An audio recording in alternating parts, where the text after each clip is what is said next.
Number 1. The Fort Center Mortuary Pond. Picture a still black pond in the wetlands of southern Florida sometime around 2,000 years ago just after dusk. A low wooden platform rises a few feet above the water. On it lie the wrapped and bundled dead of an entire community, dozens of them, laid out in the dark. And standing in the shallows, on posts driven into the mud, are carved wooden animals. Eagles, a panther, an otter. Their painted eyes catch the last of the light, and they seem to watch the water where the bodies rest. This is Fort Center, a ceremonial complex on Fish-Eating Creek in Glades County, occupied by the Belle Glade people for roughly 2,000 years. It was excavated mainly by the archaeologist William Sears of Florida Atlantic University across the 1960s and early 1970s, and his findings were published in a monograph in 1982. What he uncovered has no real parallel anywhere in the pre-Columbian Southeast. At the heart of the site was a structure archaeologists call the Mound Pond Mortuary. The people dug an artificial pond, and over it they built a wooden platform, a charnel scaffold for their dead. Bodies were first defleshed and reduced to bundles of bones, then carried out onto the platform and left. Over generations, the remains of somewhere between 150 and 300 individuals passed through this single place. Then at some point the platform burned and collapsed. The bundled dead dropped straight down into the pond. And here, the wetland did something strange. The peat and the black muck at the bottom held no oxygen, and without oxygen, the bacteria that normally destroy bone and wood could not do their work. So the bodies, and more remarkably, the wooden carvings that had stood around them, were preserved for 2,000 years. Those carvings are the reason Fort Center matters. The Belle Glade people made naturalistic, near-life-size effigies of animals out of pine. An eagle with folded wings, a diving bird, a cat, a fox. Wood of this kind almost never survives in the archaeology of the Southeast because the climate destroys it within a few years. At Fort Center, it survived only because it toppled into the muck and was sealed away from the air. Today, those effigies and the bundled remains are curated at the Florida Museum of Natural History in Gainesville. Now, there is a genuine scientific fight buried in this site, and it is worth pausing on. Sears argued that the Belle Glade people were growing maize here as early as 450 years before the Common Era, based on pollen he believed came from cultivated corn. If true, that would make this one of the earliest farming societies in the region. But later specialists challenged it hard, arguing the pollen more likely came from wild grasses, and the case for Belle Glade maize remains disputed to this day. The mainstream view now is that these were not farmers at all. They were fisher-hunter-gatherers, living off the fish, turtles, and birds of the wetland. The complex around the pond includes another puzzle, a great circular earthwork ditch more than 300 meters across, whose purpose is still argued over. Some read it as drainage, some as a ritual enclosure, some as a raised garden. And studying the dead themselves is hard, because the bundling mixed individuals together and stripped away the anatomical order that tells a bioarchaeologist who is who, and that is what makes the mortuary so unsettling. Here's a people with no agriculture, no cities, building an elaborate religion of the dead with a charnel platform and a ring of carved guardian animals over black water. Ceremony this complex was supposed to require farming and permanence. Fort Center says otherwise. What did the animals mean? We do not know. They may have been clan totems marking which family's dead lay where. They may have been spirit guardians, set to watch over the journey of the soul. A more practical mind might see scaffolding and scavenger perches. No written tradition survives to tell us, and the people who knew are the same people bundled on the platform. The site sits today, unmarked, inside a wildlife management area. The pond is not reconstructed. Almost no one has heard of it. And that is precisely why it opens this list. If the thing that should be famous can vanish this completely, then consider what happens when miners pull the impossible out of the ground, and the experts decide it never happened at all. Number 2. The Table Mountain and Calaveras Auriferous gravel finds. Go deep into a mine tunnel under a flat-topped California mountain in the 1860s. The only light is a lantern. A bearded miner, digging for gold, works the gravel beneath a thick black ceiling of ancient hardened lava. And in his hands is a human skull, just pried out of the rock, from a layer that has no business holding a human being at all. This is the story of the Auriferous gravels, the gold-bearing gravels of the Sierra Nevada foothills. The word simply means gold-bearing. The two names that matter are Table Mountain in Tuolumne County and Bald Mountain in Calaveras County. And the man at the center of it was Josiah Dwight Whitney, the first state geologist of California and later a professor at Harvard. In 1880, Whitney compiled every account he could find into a volume titled The Auriferous Gravels of the Sierra Nevada of California, published by Harvard's own museum. The most notorious object was the Calaveras skull, reportedly found in 1866 by miners at Bald Mountain and handed to Whitney. He announced it to the scientific world as proof that human beings had lived in California in the Pliocene millions of years ago. Consider the geology. Table Mountain is capped by a hardened flow of volcanic rock, and modern dating puts that cap at around 9 million years old, in the late Miocene. The gold-bearing gravels lie beneath it. So miners tunneling under that cap were working sediments of extraordinary age. And out of those gravels, according to dozens of accounts, came stone mortars, pestles, spearheads, and human bone. If you took the finds at face value, human beings were in the Americas not 15 or 20,000 years ago, the mainstream date for entry across the Bering Land Bridge, but millions of years ago. And here's the turn. The deeper the miners dug, the harder the finds became to explain away, and that is exactly the moment the science turned against them. The establishment did not simply doubt the auriferous gravels, it buried them. The leading critic was William Henry Holmes of the Smithsonian Institution, who published detailed rebuttals in the early 1900s. Holmes argued for contamination, for objects slipping down from younger layers, for finds misattributed by miners who were not trained observers. His most quoted line captures the stakes perfectly. He wrote that if Professor Whitney's evidence were accepted, science would be obliged to reverse the pyramid of human progress and set it on its apex. The Calaveras skull itself was widely judged a hoax. The story went that local miners, possibly with help from pranksters, had planted a recent Native American skull to fool the gullible professor. The humorist Bret Harte wrote a mocking poem in 1866 titled To the Pliocene Skull, and the laughter did more to bury the find than any journal article. Later chemical testing, including fluorine analysis, indicated the skull was recent, a Holocene.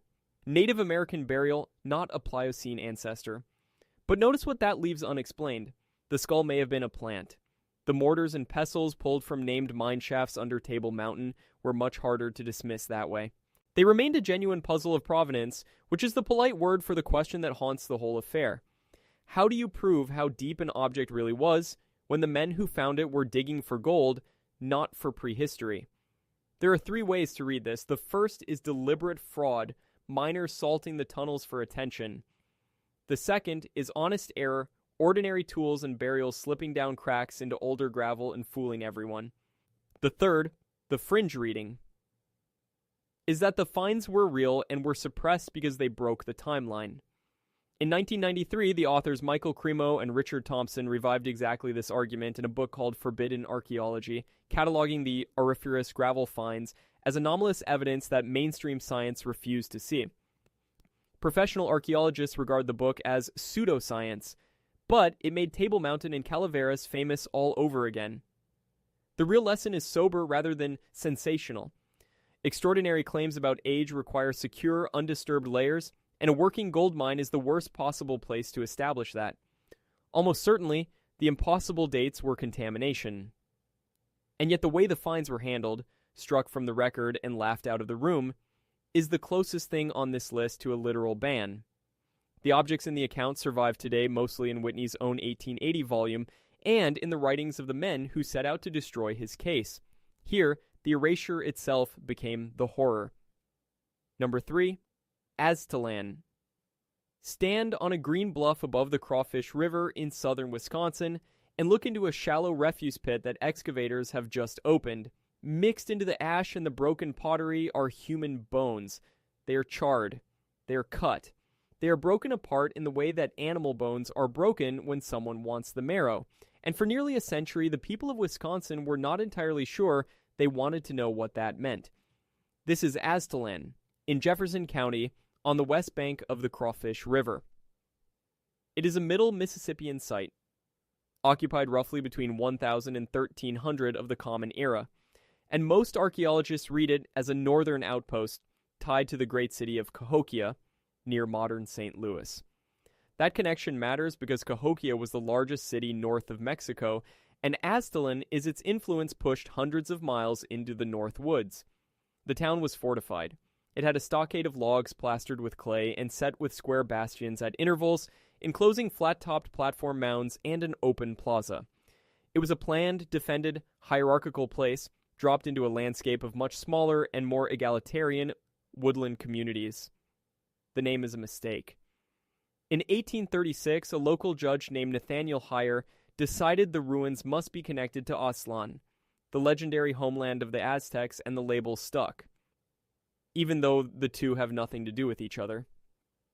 Early visitors saw the burned clay of the collapsed walls, mistook it for brick, and spun stories of a lost civilization. The serious excavation came from Samuel Barrett of the Milwaukee Public Museum, whose monograph titled Ancient Aztalan appeared in 1933. Barrett reported that scattered human bone, cut and charred and broken, was turning up in the refuse deposits of the town.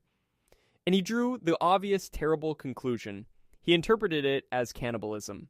The reputation of the cannibal city attached itself to Aztalan and stayed there for decades. Here is where the story needs a steady hand. The bones were real, and the cut marks were real. The fight was never about that. The fight was about what a cut mark actually proves. Because defleshing a body, cutting and even burning bone, is also something people do in mortuary ritual, in secondary burial, in the taking of trophies from enemies. A cut mark tells you a blade touched bone. It does not tell you why.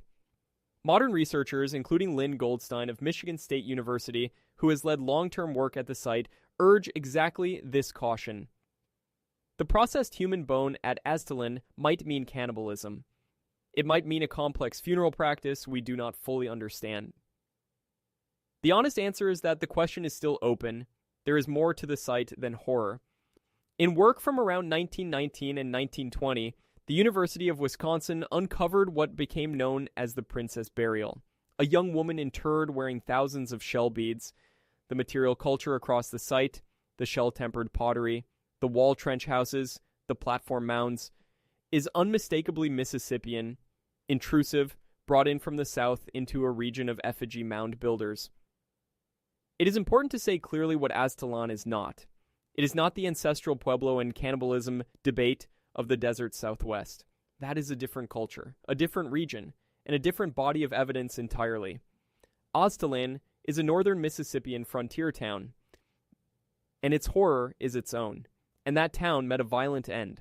Layers of burning run across the site. Whether it fell to an attack, was ritually closed and burned by its own people, or was simply abandoned and left to fire, we cannot yet say.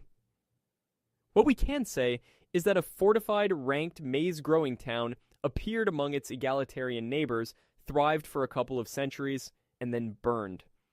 Cahokia's long reach and Cahokia's violence are both written into the ash. From a horror downplayed on dry land, we go now to a horror at the bottom of a flooded black pit. Number 4. Naia and the Hoyo Negro pit. A cave diver's beam sweeps across the floor of an enormous flooded chamber far below the jungle of the Yucatan and stops on something pale and slender. It is a human skeleton resting on a ledge in the dark, and scattered all around it are the huge bones of other creatures that fell into this same pit. Ground sloths the size of cars, saber-toothed cats, the girl and the monsters, together at the bottom of a hole the divers named the Black Hole.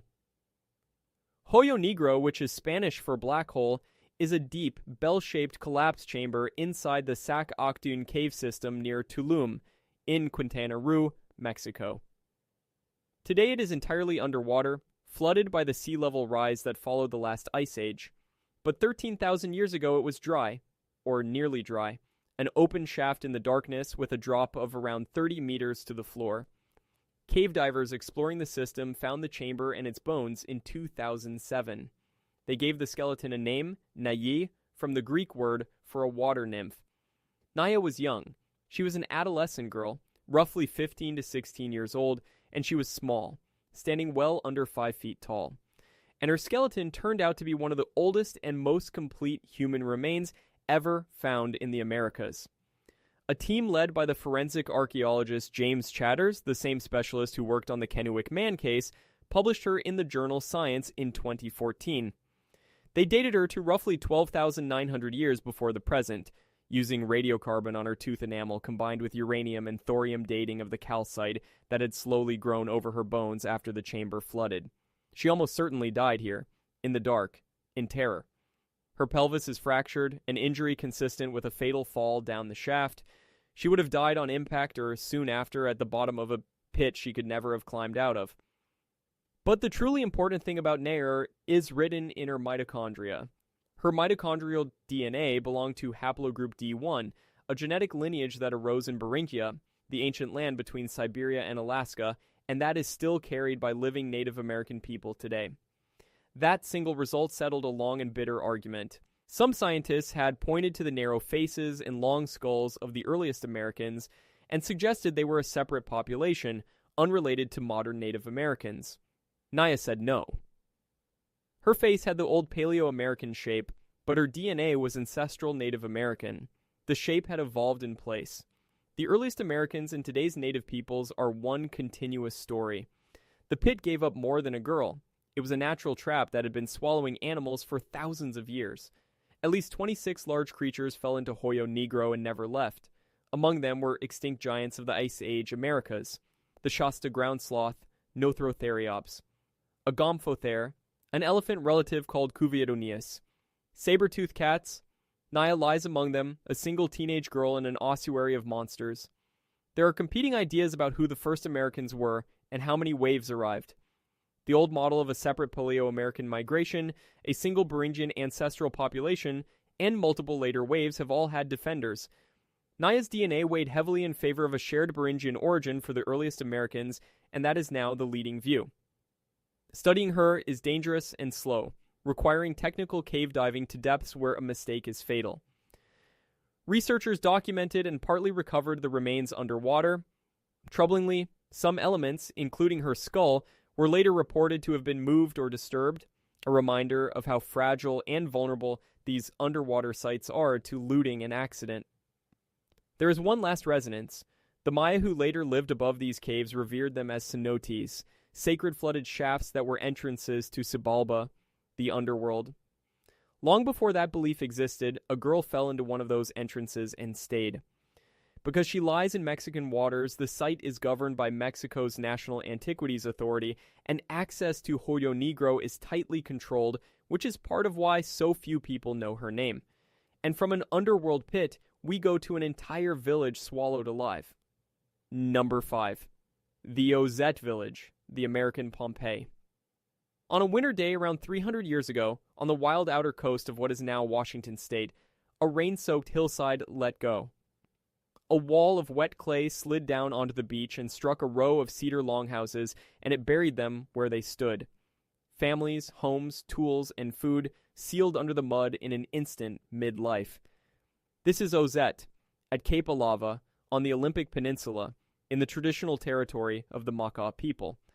The slide came sometime around 1700 to 1750 of the Common Era, and the mud did something that mud almost never does for archaeology. It saved everything. The wet clay held no oxygen, and in that airless matrix, wood and fiber and basketry that would normally rot away within a few years were preserved intact. The site was excavated from 1970 to 1981 by the archaeologist Richard Daugherty of Washington State University, working hand-in-hand with the Métis tribe. What came out of the ground was staggering. An estimated 55,000 or more artifacts, an unprecedented window into life on the northwest coast before European contact, not the usual stone and bone that survives everywhere, but the perishable heart of a culture. Cedar bark baskets, woven mats, wooden bowls and boxes, harpoon shafts, fish hooks, looms, bentwood tools, still holding their shape. The single most famous object is a carved cedar effigy of a whale's dorsal fin, inlaid with more than 700 sea otter teeth set into the wood in a design. And all through the houses lay the gear of whaling, harpoons, and floats and blades, confirming what the Maka had always said of themselves. They were one of the very few native peoples of the Pacific Northwest who hunted whales, going out in canoes after gray and humpback whales on the open ocean. What triggered the slide that saved all this? The leading suspect is an earthquake. In January of 1700, the Great Cascadia Subduction Zone off this coast ruptured in a massive earthquake, and the shaking may well have brought the hillside down on Ozette. We know the date of that quake with remarkable precision from Japanese records of the orphan tsunami it sent across the Pacific, and from the ghost forests of dead trees it drowned along the American coast. It is possible the destruction of Ozette can be pinned to that single catastrophic day. People call Ozette the American Pompeii, and the comparison fits with one difference. Pompeii was buried by volcanic ash. Ozette was buried by mud. But the effect was the same, a moment of ordinary life frozen and sealed for centuries. Human remains were part of what the mud held, and here the excavation became something more than a dig. Out of respect for the wishes of the macaw, work in sensitive areas was limited, and the ancestors were treated according to the tribe's own protocols. A tribe directing the excavation of its own ancestral village was, at the time, a new and influential model for how archaeology could be done. The artifacts today are housed and displayed not in some distant university, but at the Macaw Cultural and Research Center in Naia Bay, which the tribe itself operates. Ozette had been lived in for more than 2,000 years before the slide, one of 5 historic Maca villages, and the waterlogged preservation let researchers see things that coastal archaeology almost never preserves: the exact twist of a cord, the weave of a basket, the way a blade was lashed into a handle. The horror of Ozette is quiet. It is the horror of a living village caught in the middle of an ordinary day and pressed into the clay. And it carries a warning that is not in the past at all. The same Cascadia fault that may have buried Ozette is still there, still loaded, still threatening the modern cities of the Pacific Northwest. The site itself sits in the wilderness of Olympic National Park, and it is no longer dug. The exposed areas were reburied on purpose to protect what the mud had saved. From a village entombed by accident, we turn to a city that built its entire religion around the dead on purpose. Number 6. Moundville's Death Cult. Golden light falls across a flat-topped earthen mound nearly 60 feet high on a bluff above the Black Warrior River in Alabama. In the foreground lies a carved stone pallet, and etched into it is an open human hand with a single staring eye set into the palm. Beside it rests a human skull, kept as a trophy. This is the iconography of a civilization that organized itself around death and the journey the soul takes after it. This is Moundville, near Tuscaloosa, one of the largest Mississippian sites in all of North America. At its height, roughly between 1200 and 1450 of the Common Era, it sprawled across about 300 acres, fortified on 3 sides by a bastion palisade with the river guarding the 4th. Inside stood at least 29 platform mounds, arranged around a central plaza, the largest of them rising nearly 60 feet into the air. Archaeologists have called it the Big Apple of the 14th century, a capital that dominated the chiefdom around it. Moundville is a type site for what scholars call the Southeastern Ceremonial Complex, sometimes the Southern Cult, a body of shared religious imagery that spread across the Mississippian Southeast. And its signature symbol is that hand and eye motif, the open palm with an eye or a portal at its center. What did it mean? The scholar George Langford offered a powerful interpretation. He argued that the hand and eye is a map of the sky. The pattern corresponds to stars in the constellation we call Orion, and the eye is a portal, an opening on the path of souls. To these people, the band of the Milky Way was the road the dead traveled, and there was a place in it where a soul could pass through, or could fall. The symbol carved on stone and shell was a diagram of the afterlife.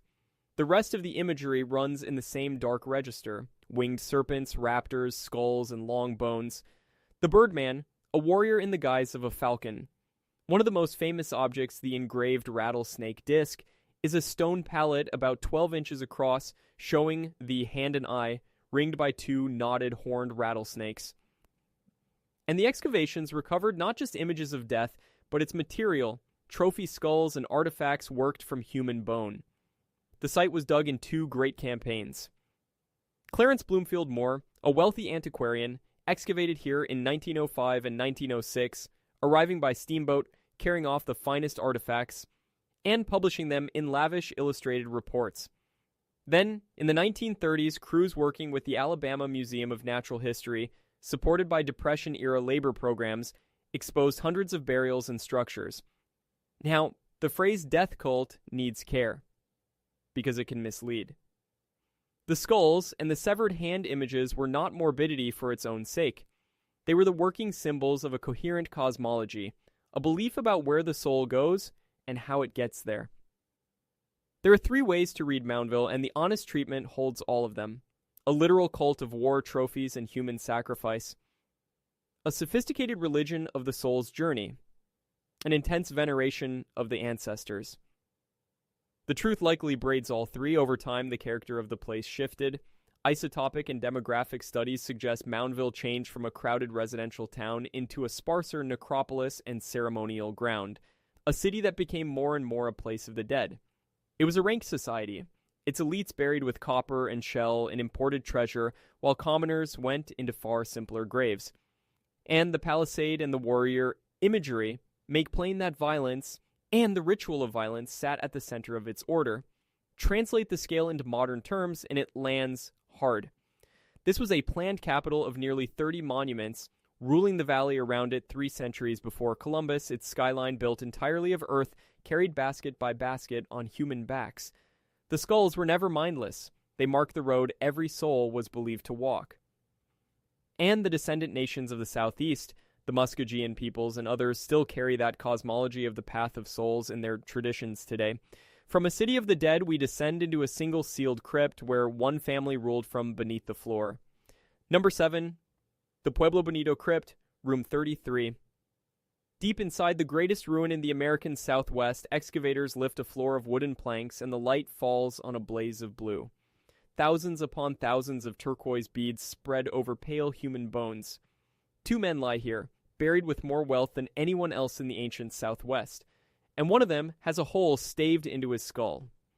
This is room 33 in Pueblo Bonito, at the heart of Chaco Canyon in northwestern New Mexico. Chaco was the ceremonial center of the ancestral Puebloan world between roughly 850 and 1150 of the Common Era. Pueblo Bonito itself is a vast D-shaped great house built of finely coursed sandstone that once rose several stories and held over 600 rooms and dozens of round ceremonial chambers called kivas. Room 33 is small, tucked deep in the oldest part of the building, and it served as an elite crypt. It held roughly 14 burials. But beneath the deliberately laid plank floor lay the 2 that mattered most, known to archaeologists as Burial 13 and Burial 14. They were interred with the richest grave goods ever found anywhere in the pre-Hispanic Southwest. More than 11,000 turquoise beads and pendants, thousands of shell beads, jet and other precious materials heaped over the dead. The crypt was excavated in the 1890s by George Pepper for the Hyde Exploring Expedition, backed by the American Museum of Natural History in New York, and one of those 2 central men, Burial 14, had suffered a lethal blow to the head, a blunt force injury that hinted at violence even within this ruling elite. For most of a century, the bones told only that story, wealth, and a wound. Then, the science caught up. In 2017, Douglas Kennett and his colleagues published a study of ancient DNA from the crypt in the journal Nature Communications. Every one of the 9 individuals they could test shared the identical mitochondrial genome. Identical maternal DNA across a group of burials that spanned around 330 years. Think about what that means.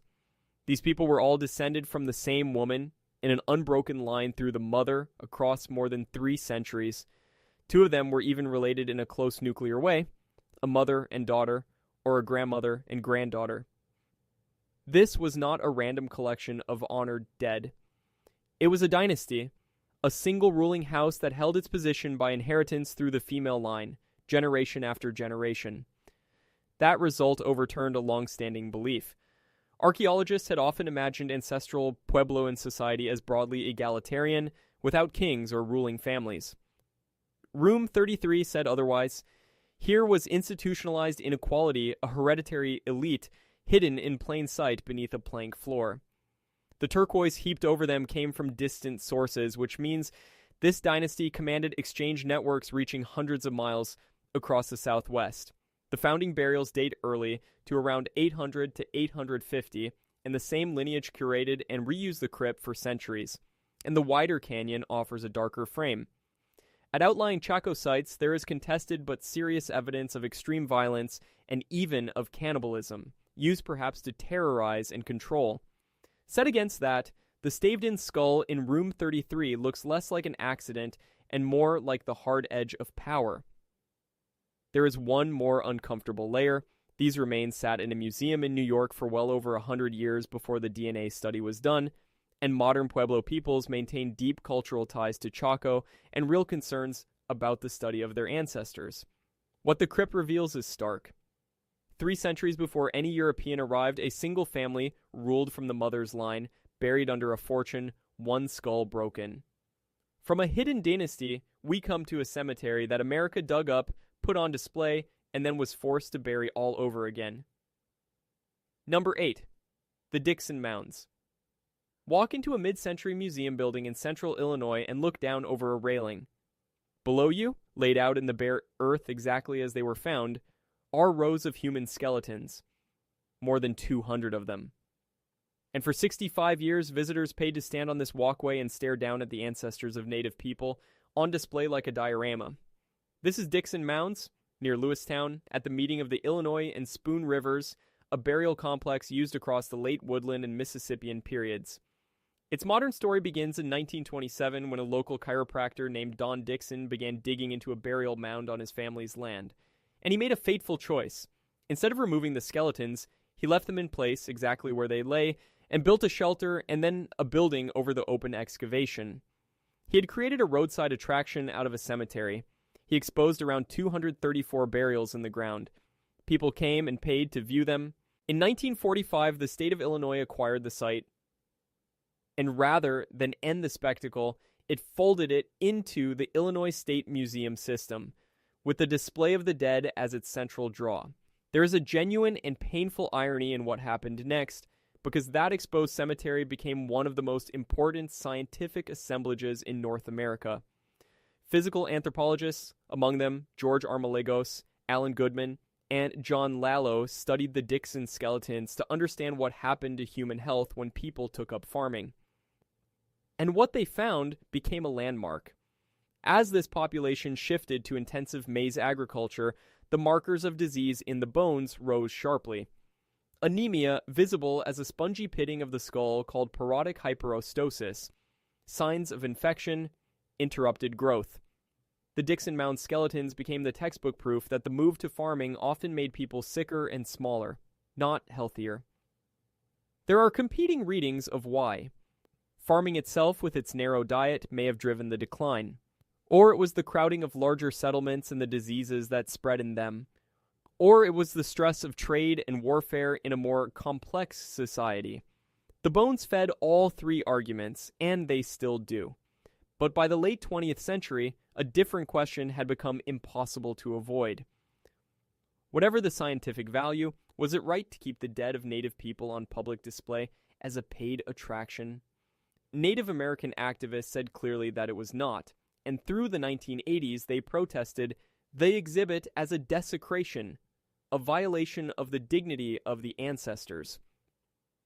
In 1990, the passage of the Native American Graves Protection and Repatriation Act, known as the NAGPRO, turned that moral pressure into national law and momentum.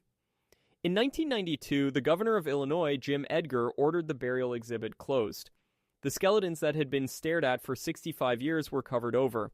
The closure became a national flashpoint in the long reckoning over how prehistory has treated the native dead. The museum remains open today, telling the story of the site and its people, but the human remains are no longer on view. Sit with the shape of that. The dead were pulled from the ground. They were put in the books and put on show. And then, deliberately, they were covered again and taken out of view. It is the theme of this entire list made painfully literal. The knowledge gathered before the closure is still real, still cited, even as the way it was gathered is now understood to have been wrong. The fight over Dickson Mounds became a keystone in the story of NAGPRI and repatriation, and it reshaped how museums all across the country now handle the remains of the ancestral dead. 8 American horrors, from a Florida swamp to a New Mexico crypt, and one thread runs through all of them. Each was removed from the accepted story, but each for a different reason, and the reasons are worth naming because they are still at work. Fort Center and Naia were buried by obscurity. A charnel pond in a swamp and a skeleton at the bottom of a flooded cave are simply too hard to reach, and too easy to leave out of the textbook. Table Mountain was buried by scientific rejection. The experts could not fit million-year-old miners into the accepted shape of human progress, so they set the finds aside and laughed. Aztalan and Moundville were buried by discomfort. Cannibalism and a cult of skulls are stories that towns and museums quietly soften. Ozette and Dickson Mounds were buried by ethics, in the end, because respect for the dead closed the very excavations that had made them famous. And Pueblo Bonito's room. 33 was buried by assumption. A century's confidence that these societies were equal hit a 300-year dynasty beneath a plank floor. Look closer and you see the machinery repeat. There is preservation bias, the plain fact that organic sites rot, so the strangest survivals are freaks of wet ground, the peat at Fort Center, the mud at Ozette, the calcite over Naia's bones. There is provenance failure, the ruin of finds pulled up by miners instead of archaeologists. There is interpretive taboo, the reluctance to say cannibalism or dynasty out loud. And there is repatriation, the modern and overdue return of the dead to the ground. 2 newer threads cut the other way, toward revelation instead of erasure. Ancient DNA is one. It was a DNA study that gave Naia her place in the human family, and a DNA study that exposed the Chaco dynasty. Both overturned decades of consensus in a single paper. And the descendant communities are the other. The Maca, the Pueblo peoples, the Muskegean nations are not footnotes to these stories. They are the reason several of them are now told with care. So the band from the book's framing turns out to be both literal and structural. Whitney's finds really were struck from the record. Dickson's display really was closed. But the deeper burial is quieter than any of that. It is obscurity and taboo and assumption. What a society chooses to forget is itself a kind of evidence. The gaps in the record are not always accidents. Pull back from all 8 and the questions do not close. They open. Was Aztalan truly a cannibal town or a place of misread funerals? Was the Calaveras skull ever anything but a joke played on a proud professor? How many more people and animals lie at the bottom of Hoyo Negro, never found? Fort Center still guards the meaning of its watching wooden animals, and its maze debate has never been settled. Room 33 raises a question that reaches far beyond Chaco. If a dynasty could hide for a century inside a society everyone believed was equal, how many other ruling houses are still sitting unnoticed in the ground? And Dickson Mounds leaves the hardest question of all. Can knowledge taken by disturbing the dead ever be made clean? The pattern points to something humbling. The American record is thin not because a little happened here, but because so much was lost, or dismissed, or deliberately covered over. Human beings have been on these 2 continents for at least 13,000 years, and the overwhelming majority of that story is undocumented, and some of it is unremembered on purpose. The living descendants of these people, the Maca, the Pueblo nations, the Muskegean peoples, and many more, are not the past. They are the present, and they are the reason several of these stories are finally being handled with the care they always deserved. The horror here is double. There is what happened in the deep past, and there is what was done to the evidence afterward. Every closed exhibit and every struck-out find is a reminder that prehistory is edited and that the editors have names. If the deep past still has questions for you, there is another investigation waiting on your screen right now, and subscribing keeps them coming.